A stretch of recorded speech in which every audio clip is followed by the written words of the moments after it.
Hey, Tony Schiavone. Hey, Aubrey.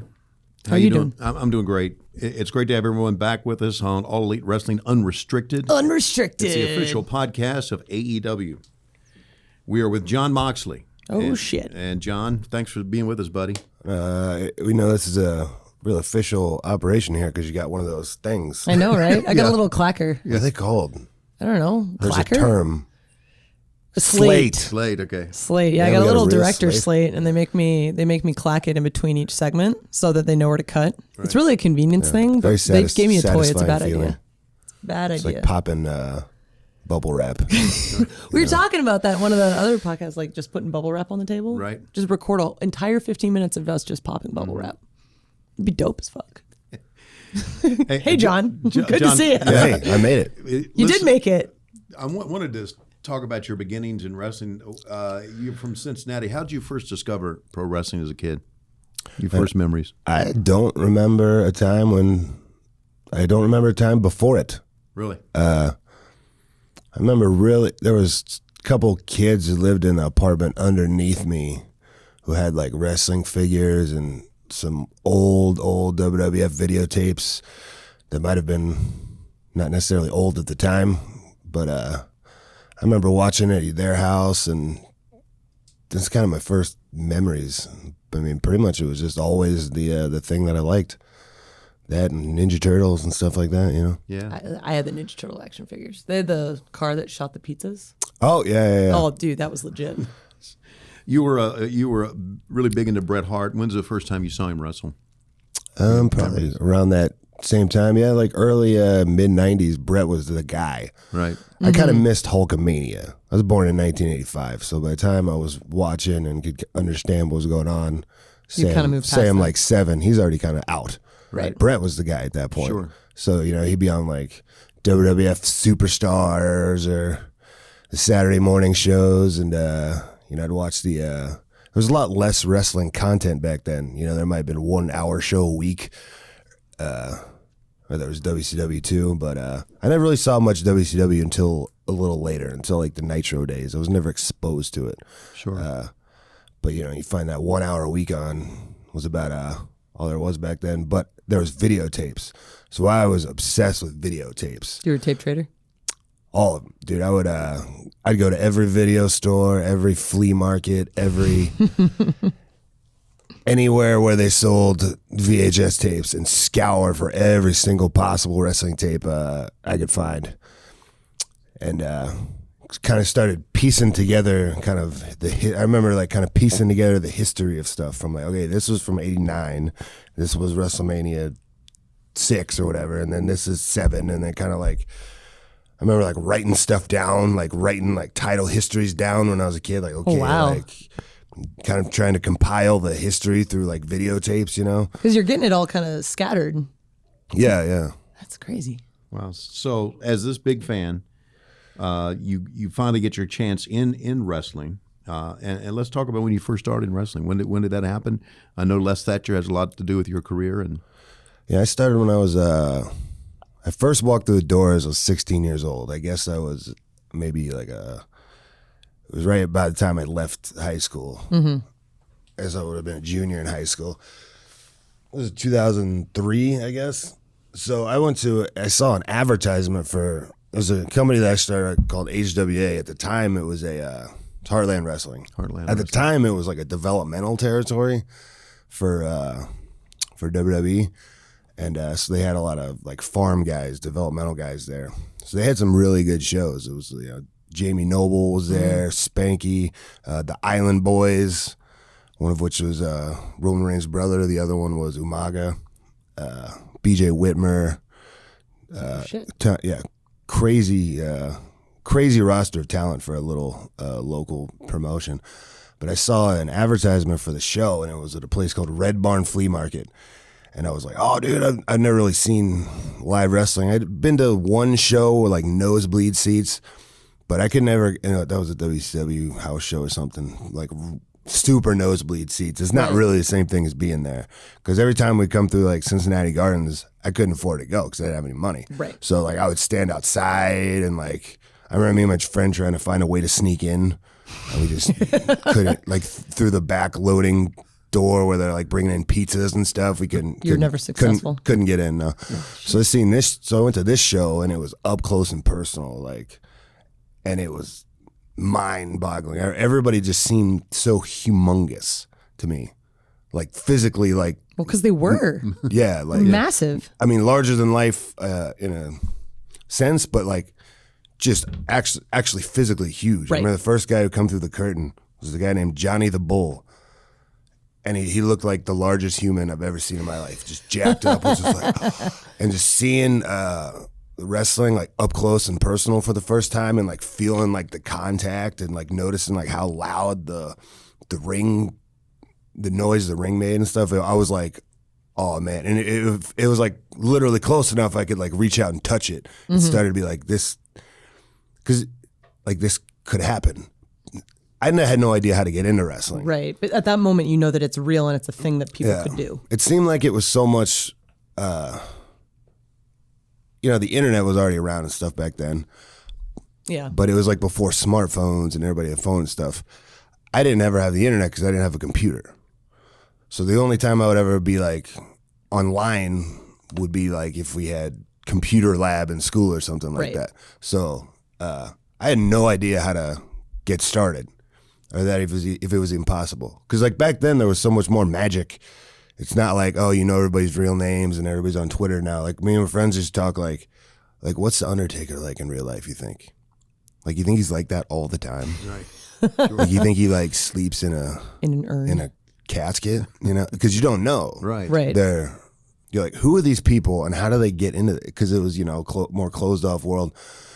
So I had no idea where to begin. But in the program, like they put together a little program. Yeah, they've got it at the show. The advertisements for like the local pizza shop and the matches for the night or whatever. But on the back, it was Les Thatcher's Main Event Pro Wrestling Camp. Want to be a wrestler or whatever, and had like the address. So you're immediately like, and I was that's like, me. Yeah, I knew it immediately. It was like a light from the heavens shone. It was just like, that's where I'm going. No question about it. And I sent him, I sent Les Thatcher a physical letter. And he replied to me with a physical letter that was typed on a typewriter. And I'm like, who owned a typewriter? Les Thatcher owned after like 1990, maybe. But he's really going with that old school that's vibe. old school. he was like getting a weight training program and this and that and whatever. And you had to be 18 to start. So I was like, I'm just going to kind of like try to fudge this. So I just showed up at the school. You just didn't admit you were 16. Yeah. And we talked for a little while and everything. And he let me come out into I always remember this too. When I pulled up, I was like super nervous because I'm like, oh my, I don't know what's going to be behind these doors or whatever. I've never seen anybody like training wrestling. Right. I had no idea like what goes into it.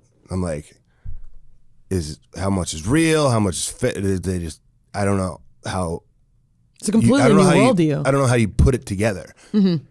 I'm the most obsessed fan in the world, but I have no idea how I don't know how like a wrestling match gets put together. I don't know how do we decide a finish? Like I don't know how any of this stuff works.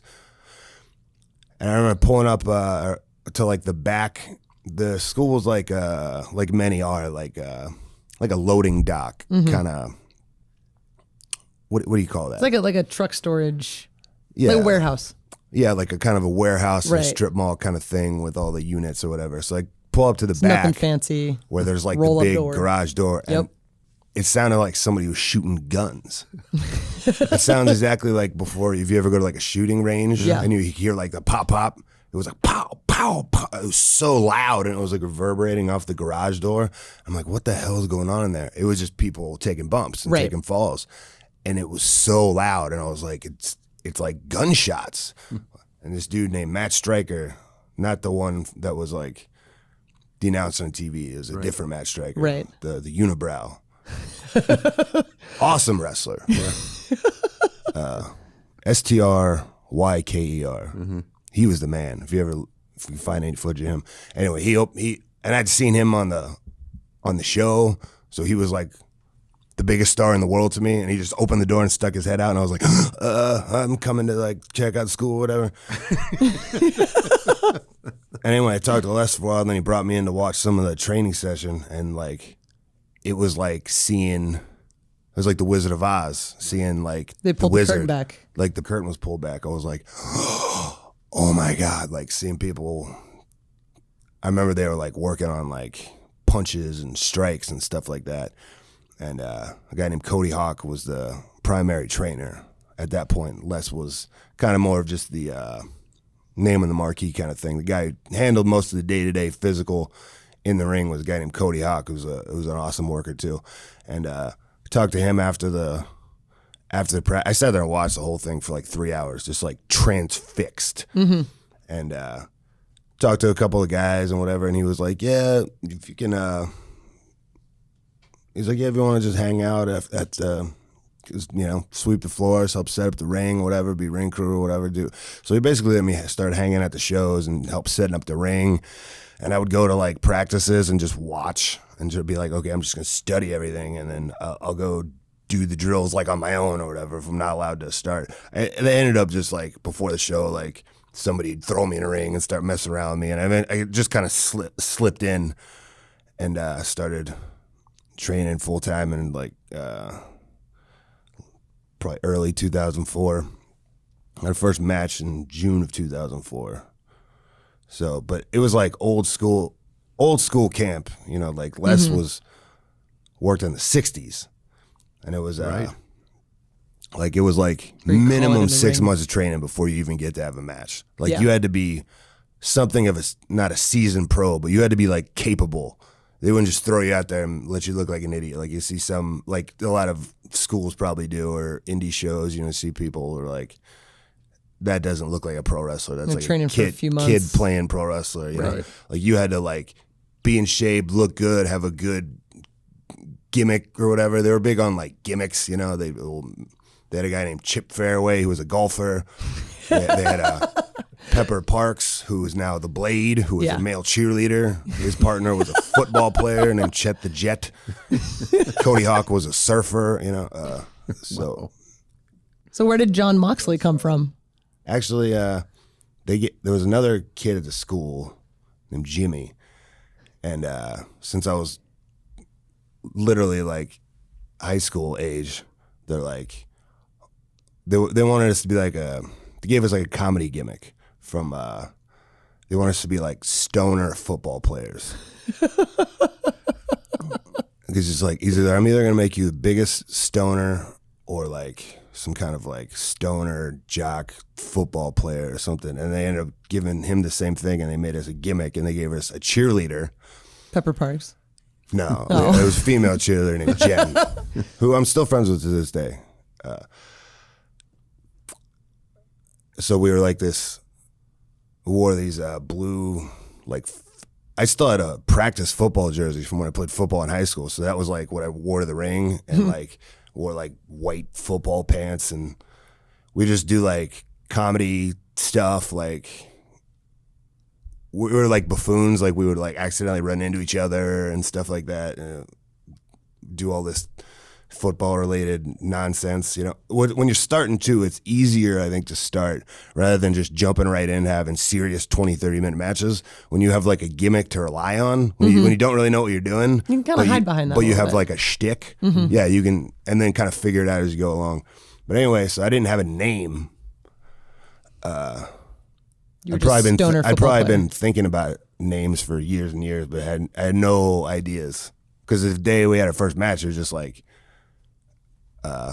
you know, they'll always bring your gear. You never know when you're going to have your first match thing. Like I had no idea I was going to have a match that day. I thought I was just, you know, sit and do security and sell soda pop or whatever. And they're like, yep, you're in a whatever third match. And I was like, I remember being so nervous. There's 14 people in the crowd or something like that. But I was like, oh my God.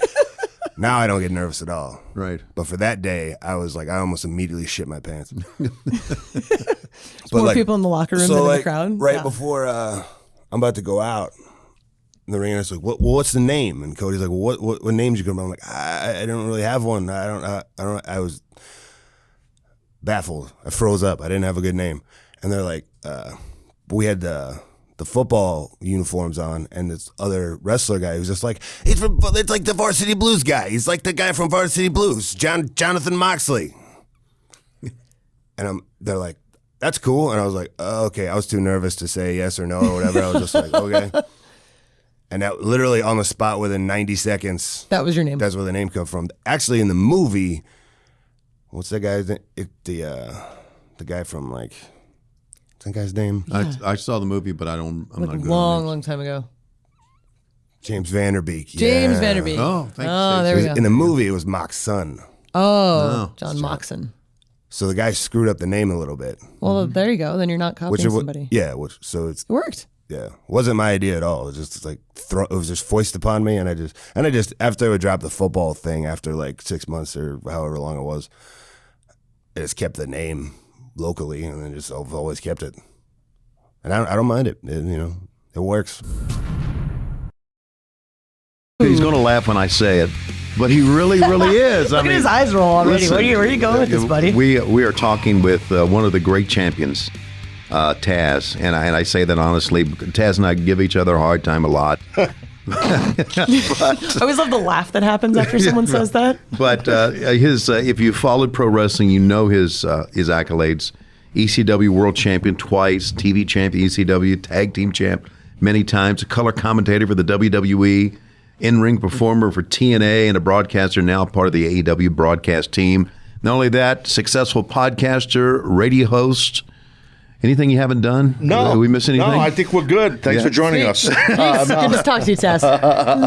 No, well, Tony, I never know when you're sincere. Really? Aubrey, I know she's sincere. Okay. But you're quite, I'm tricking you then, buddy. Yeah, no, but I don't know you as well. No. But, we're new friends. Yes, exactly. No, I appreciate the love. But yeah, no, I'm really happy to be here. I'm glad to be part of this. This is awesome. Yeah, it was really exciting when you hooked on with AEW on a full-time basis, because the story goes, and I'll tell the story again, as I was working WCW, I never watched ECW, and then started doing my podcast, and we started watching ECW, and I'm thinking, this stuff kicks ass, man. I mean, and it really did, and you were one of the main men that kicked ass. I mean, you really had a great career. I mean, to me, when you walked in the ring, it was real. Yeah. You know? It really to me, it was too, bro. Right. Like, I never played wrestler. I did not play Taz. I did not play the human suplex machine. When I, born and raised in New York, if you couldn't tell from my accent. I can tell. But once I left the house for the airport or to get in a car and drive, I became Taz. Right. And some guys, as you guys know, can turn it on and off right before they go through the curtain. Right. That's not me. So when I was an in-ring competitor, especially during those years in ECW, I couldn't turn it on and off. Right. It was on all the time. I was not playing wrestler. I believed what I was saying. I believed what I was doing. It was a part of you. It really was. And I'm so proud of that opportunity, because that ECW thing, we all knew at the time, believe it or not, that it was lightning in a bottle. We knew how special it was. Sure. Because it was so unique, and we had so many unique characters, and there was not a team. There was no writers. It was one writer. It was Paul Heyman, as we ran the ship. And we were a bunch of driven guys and girls that were told no, told you can't do it, told, hey, AWA's not hiring you. Hey, WWF's not hiring you. Hey, the NWA's not hiring you. That's how it was back then, before it was WWE. And we were a bunch of angry, pissed off people. Right. And so you're all just saying fuck it and just doing whatever you want. That's exactly what it was. And that was the mindset. Every night, no matter if there was 100 people in the crowd, 10 people in the crowd, or 3,000, 4,000, 5,000 people in the crowd. Right. It didn't matter. We were angry. We were driven. I was probably the most angriest, because that's what the character was, and that's who I was. And, I was a sort-off mean motherfucker. Right. And I still have that guy in me. Right. Yeah, I know that. Me. I know you do. I physically can't do what I did because of injuries, but but in my mindset, it's there. Right. That's awesome. Yeah. Do you feel like part of that comes through with your broadcasting at all? Absolutely. Because as an in-ring competitor, I was always very proud. It was very hard. Like, I was always an athlete. I played football. I was a judoka. I was an amateur wrestler. I did all these things as a young guy that were very difficult. But when I got trained to be a professional wrestler, it was literally the hardest thing I did. It was very difficult. It was a little bit different years ago, the way you got broke in and how you got broke in. I broke in 1986, and I debuted in 1987. That's a long time ago. And I got broken in by an old-timer, a guy named Johnny Rods. And he a real Brooklyn guy, WWF guy for all those years, underneath guys, we would call it. but a respected guy, you know, very respected. And he broke us in hard ass as shit. Like he was just, we didn't learn Carney. We didn't learn words like kayfabe. We didn't know. We learned in the locker room. We learned the hard way. He just kept us dumb. So we learned. Now today it's different, obviously. You know, I know that, and that's just evolution. And I think that's great. So for me, to answer your question, I was always very proud to be a professional wrestler, and I'm still proud that's part of my history and my legacy. So now as a broadcaster, all the years I've been broadcasting, no matter if it was WWE or TNA or now, you know, with AEW, I'm very proud of that because I'm proud of what the men and women do in the ring, including referees and all broadcasters and in-ring competitors. I'm very proud to be part of something like this.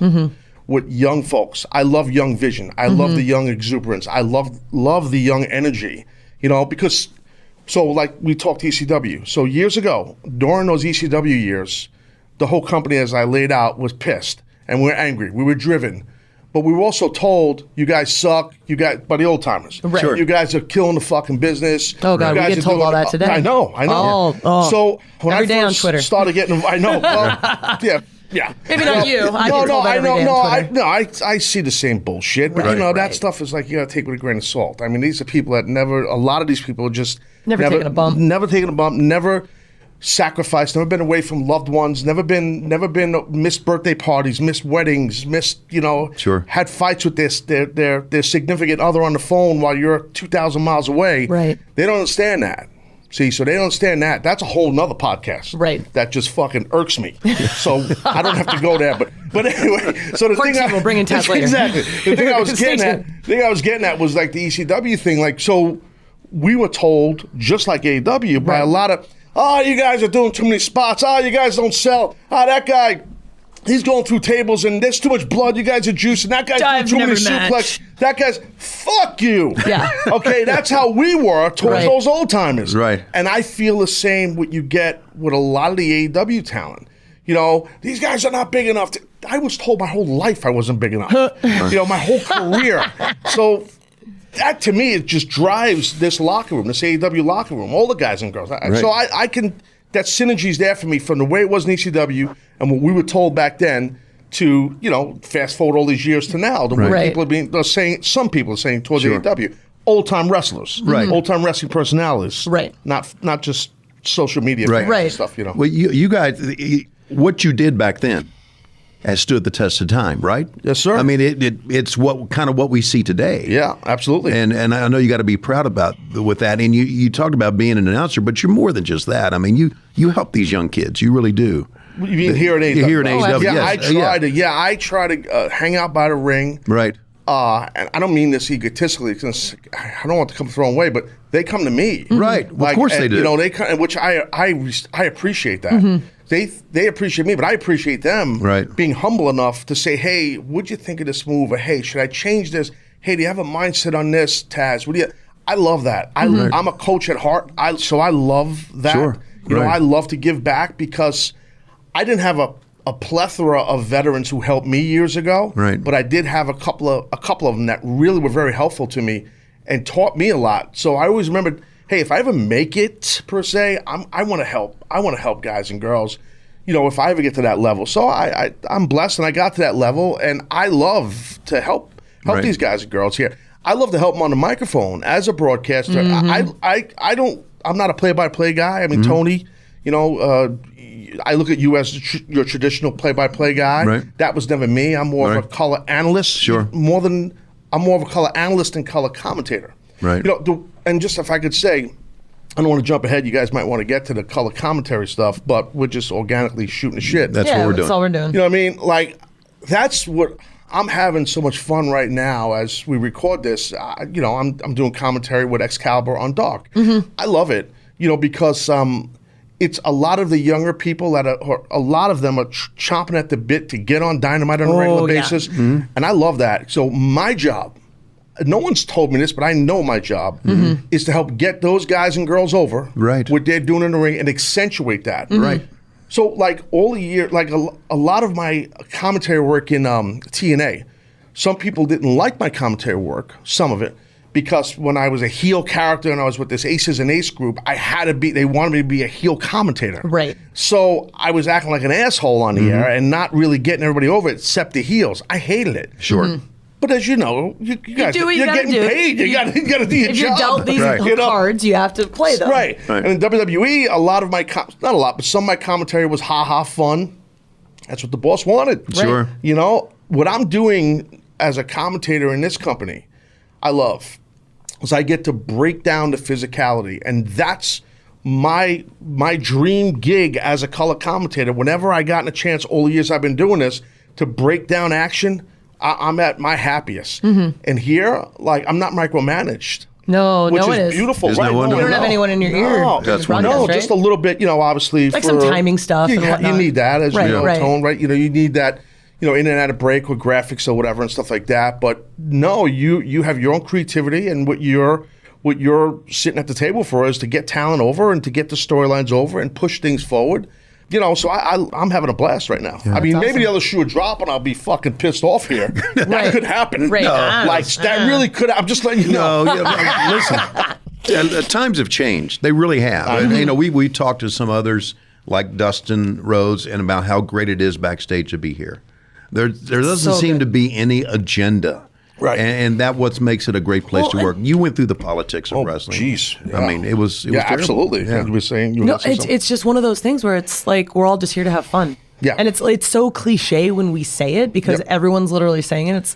It's like not a Kool-Aid we're drinking. It's Right. literally like I agree with that because, the politics thing, that's horrible. Yes. And that's a major part. Like I know in your, throughout your career, Tony, you've witnessed experience. I have, Aubrey, maybe not you as much. not so much yet. Which, no, hopefully you never do. Hopefully, yes. Because it sucks. And I do think, like Tony was saying, things have changed. Right. And I'll just shoot. Like, I think here, the reason is, you have to be, and they are, the front office here is very careful on who is brought into this company. No matter if you're a wrestler, a broadcaster, a referee, backstage coach, whatever you are, because there are a lot of piranhas and scumbags and shitheads in this business. Sure. And unfortunately, a lot of them are from my generation. I got to be honest. It's your fault. Yes.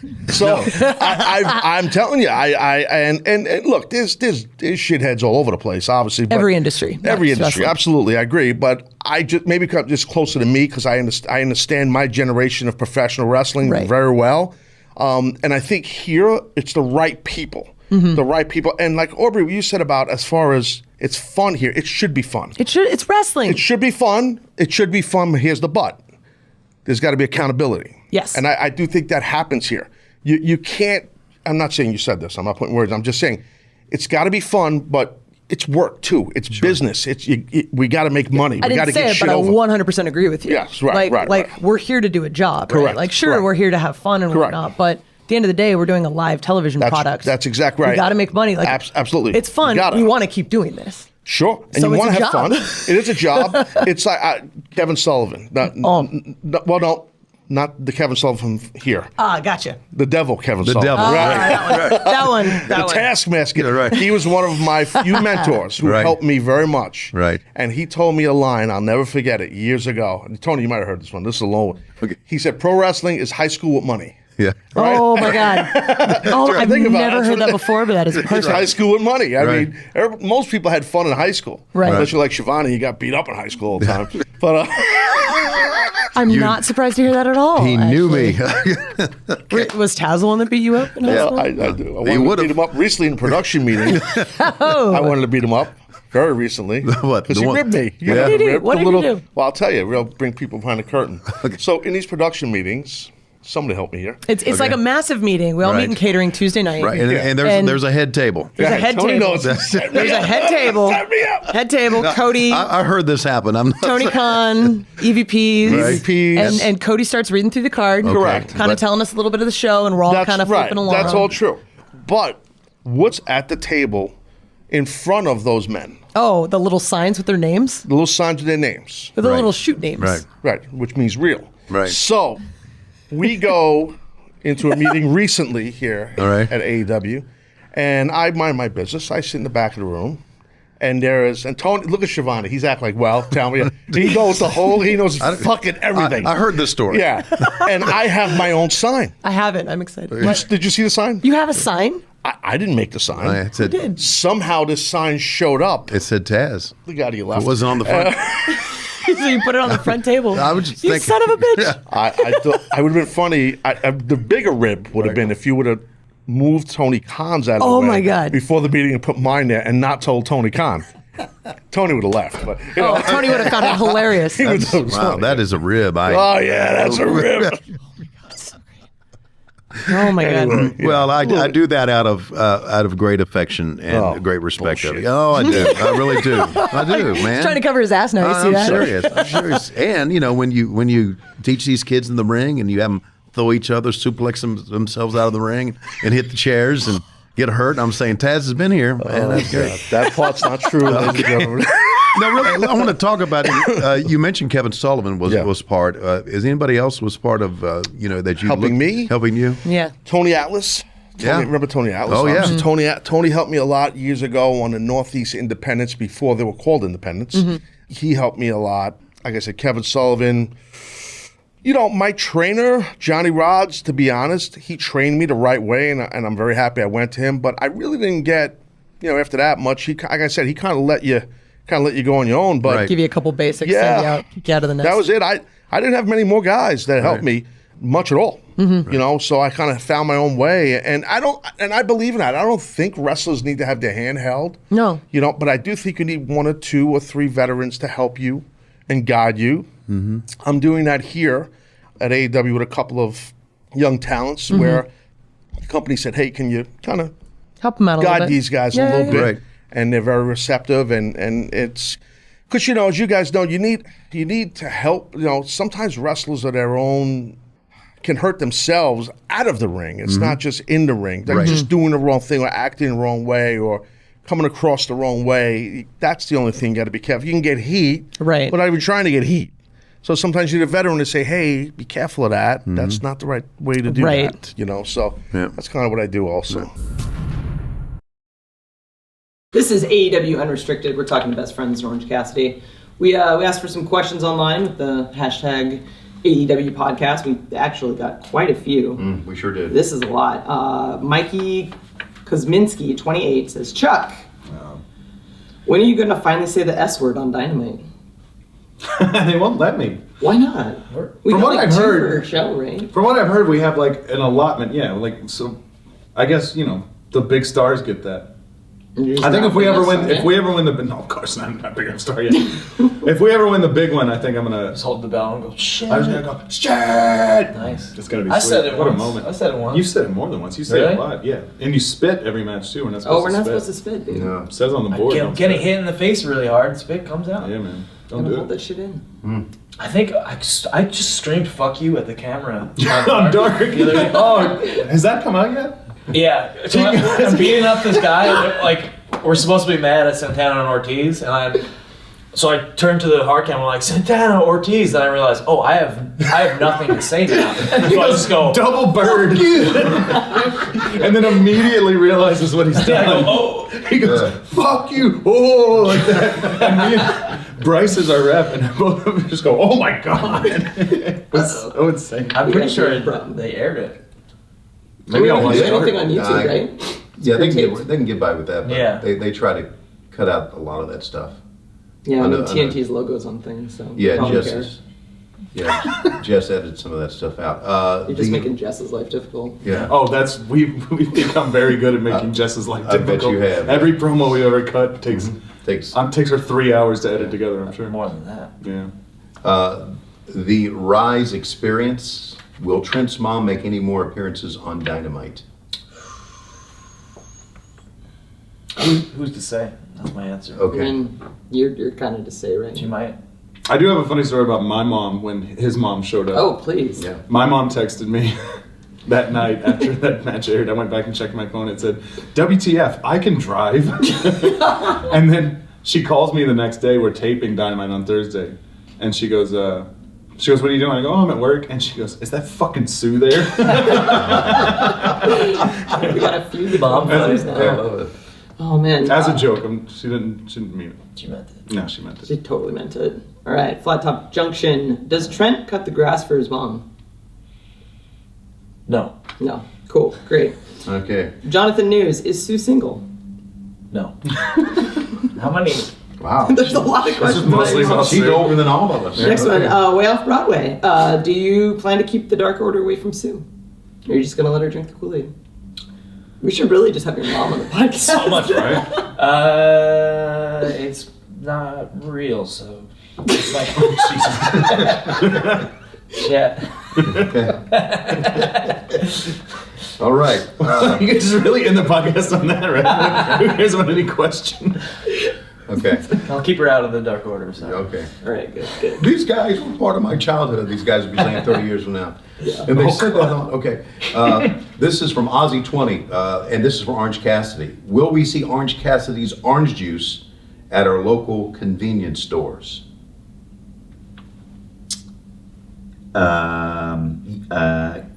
Yes. Yes. Yes. Why not? This is Right? breaking news on I mean, I AEW think Unrestricted. well, people would drink it. Yeah, take right? Tropicana down, man. Absolutely. Take that Empire yeah. down. Absolutely. It's not very good juice anyway. No, it's great juice. But it's not orange juice. What's the number one juice? I would say it's probably Tropicana. It's probably Tropicana. Really? Yeah. Or like, what's the one that's not actually orange juice? It's like orange drink. Sunny Delight. Yeah, Yeah. that one's probably gets. I like the one that's in a. This is really great for the audio. It's kind of shaped like this, Mm-hmm. with a Oh. circle, big circle cap. Oh, the I don't- naturally orange one or whatever it I is. don't know. Yeah, they make like the apple juice and stuff. Yes. Simply orange. Simply, that's it. That's it. Tony Schiavone to the rest. Thank That's you it. very much. That's a great one. Yeah, it is. All right, this question's from John Anthony 1270. Who is your favorite tag team to work against? Oh shit. Maybe the Bucks. Suck ups. Maybe Cody and Kenny. If it was Cody, Bucks. Kenny, and the Bucks all together Yeah. or TK with and Tony, Tony, Chris Jericho, if they were teaming together. Yeah. Right. something just- like that. Yeah. I could work. You could work the Young Bucks every day of the week. They're very. You don't get hurt, and you can do crazy stuff. Right. And that's all you can ask for. I I think get is that. to not get the shit kicked out You of guys worked against them a lot, right? Oh, yeah, Yeah. a million times me Right. too. Yeah, me and Rocky in PWG, Japan all yeah. the time with them too. Also, like they're really creative, so like I don't have to think that much. I'm like, they'll say, "Let's do this," and I go, Who "Yeah, did that the sounds." table? You've been wiping something off for like Oh, I don't know. the whole time. There's little fuzzes. Okay. You, Okay. do you not like that?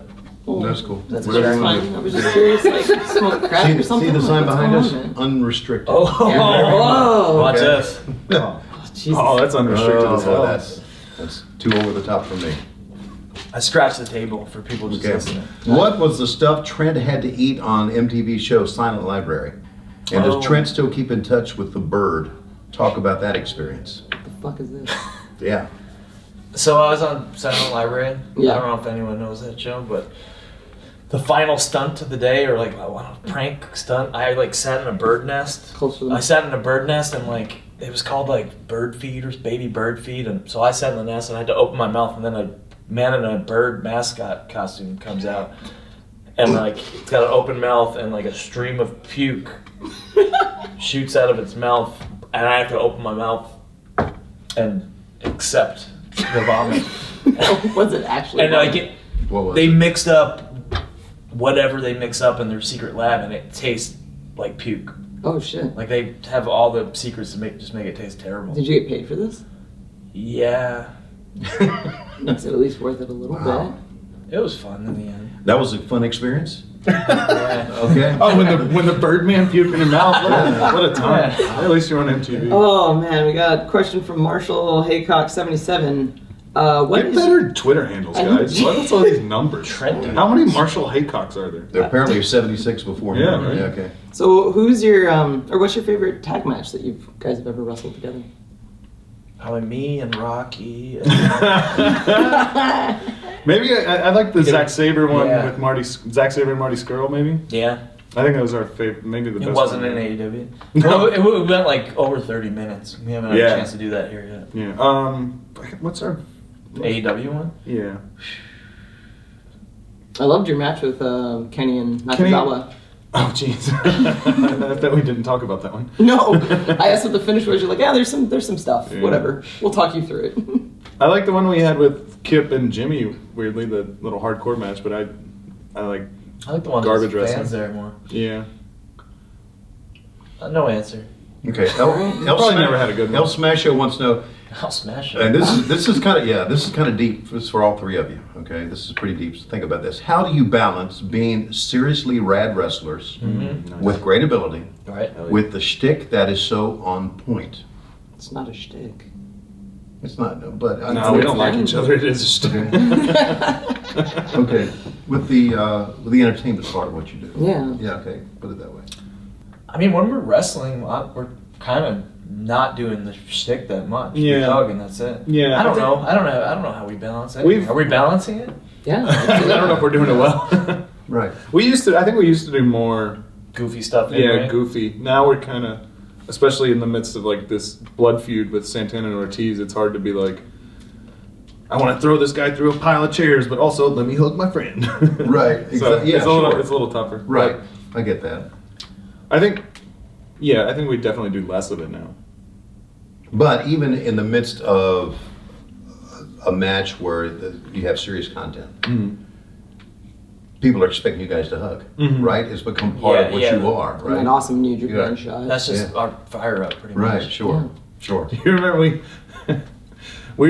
did that in Ring of Honor. They would do that zoom out for us when we the talked. Okada. Yeah, and we were in New Japan still at the time. And I remember, do you remember showing Okada? I had a GIF of it on my phone. I was don't like- remember anything that ever I happened. pulled it up. I go, look, this is what happens when we hug, and he goes, whoa! He loved it. So anyway, like I think every now and then people accuse us of like, oh, you're stealing Okada's shit. Like, how could you? Like, Okada's our friend. Like, he Right, loved it. Okada loved it. We were in the same group as Okada. Yeah, we still stole it, but Yeah, we stole it, but it's not like just blatantly ripping him it off. wasn't It's- malicious Yeah. thievery. It's hey, let's do It's this. tribute. Yeah, it's tribute. It's a nice thing. miss him. So we have He's a the question best. from KBell2448, because there were so many before. Apparently you guys have an obsession about how people wipe their asses. Oh. How did that start? Lord. We had our own talk show podcast type thing, like a video podcast on the High Spots Network back in the day, and we found out that Like half the world sits. Yeah, and half half the- the world like does a little stand. when they To wipe wipe their asshole. wipe their butt after they defecate, I'm trying to be clean. And we would ask. That was our big question. Yeah, that was like the main focus of ours, because the other half doesn't know that the other half exists. Like everyone that stands thinks everyone stands. You everyone just that figure sits. the way that you wipe your ass is the way that everyone wipes their ass. Yes. Oh. And most people don't know that the other I half sit. exists. I sit. We're both sitters. I said. Yeah. Tony, what about I you? stand because I got gator arms. I got reach my asshole. Okay. But yeah, No, that was that's not. that was There's no the- excuse for standing. That was like our big home run question on our terrible show. Yeah. Hopefully no one will go back and watch. Glad we brought that up on this one. Yeah, sure. Orange, you want to chime in on this one? Yeah. How do you wipe your ass? Just, I don't know, man. okay. We would also take our shirts off and tweet pictures to The Rock. Until he actually. But one time he responded. And then we're like, all right, this is done. this is over. Wait, did he? That was like the end of the show. Would be we all take our shirts off and tweet something to The Rock with us with all our shirts on. Yeah. Really? Yeah. But we had Jack Evans on. Jack Evans in AEW now. We had him on one time, and The Rock responded to it. So we got real nervous. Yeah. He's like a Never real again. person. Steve Mander submitted a question on our video it's at tntdrama.com/all elite wrestling/unrestricted podcast. You can see the video portion of this, which you're going to be very entertained by. Oh, by the yes. way. God, this is on TNT's website. Yes. TNT actually pays It's going to be him. on TNT. Basically, everything you're saying. Okay, and this is for you, Orange. This is okay. No, this is a serious It's a good question. Yeah, It's it is a good question. Think about this. How does it feel to prove many of the all-time greats wrong by being so successful in capturing the hearts and minds of so many fans? Ooh. It's deep. It feels so good. Because there's a lot of people that said I would never do anything, Yeah. and this wouldn't amount to anything. And now here I am sitting between Aubrey Edwards and Dustin on TNT, really crushing it. Thank you for your question. All right. Oh my God. Great answer. Great Oh answer. man. Oh. All right. Let's see. What was the big bonding moment for best friends? What was the big moment? China. China, and we were, we Wait, were the both, wrestler or the country? both. We went on a trip to China for Evolve Wrestling, right? Mm-hmm. And we were there for 10 days or whatever. It was a Damn. really great experience. Also, we were both real sad because our girlfriends had both just dumped us. And they kind of bonded Was over it that. coordinated? I think they're together now, actually. Our ex-girlfriends.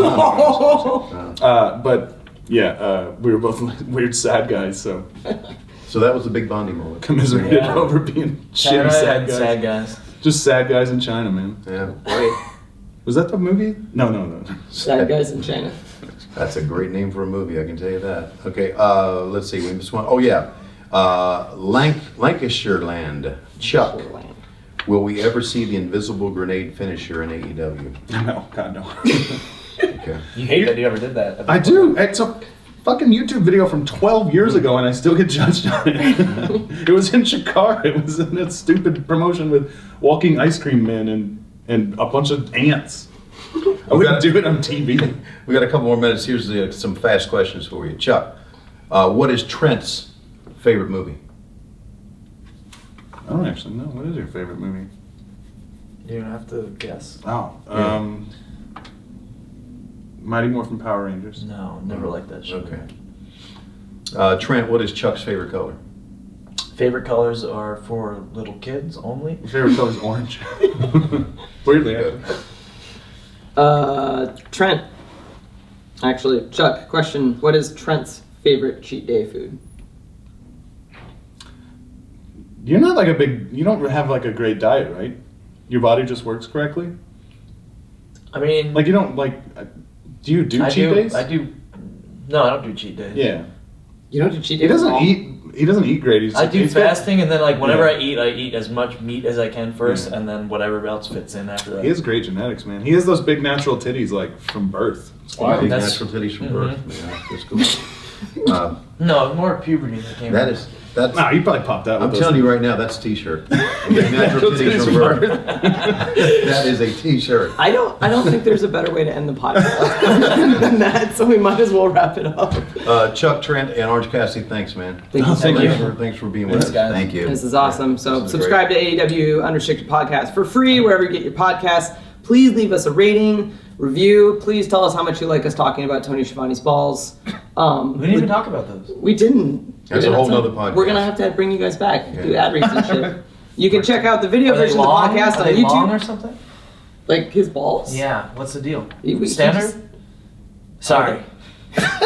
Pop quiz, Tony. What about them? Are they standard balls or No, Add Trenty Locks Let wants me, to know let me about just Tony let me just close with this. If you ever gone to a produce department and see the coconuts, okay, and see like the old gray hairs on the coconuts, that's me. Okay. All right, and that's about the end of that. You can check out the video of this podcast on YouTube. Just search for AEW Unrestricted. Yes, and tune in to AEW Dynamite Wednesdays, 8 o'clock Central on TNT, 8 o'clock 7 Central on TNT. I'm Tony Schiavone. I'm Aubrey Edwards. Thank you very much. And Orange Cassidy, thanks very much for not laughing. Yeah, you didn't know. I laughed a little bit. A little bit. You're a funny guy. Thanks, everyone.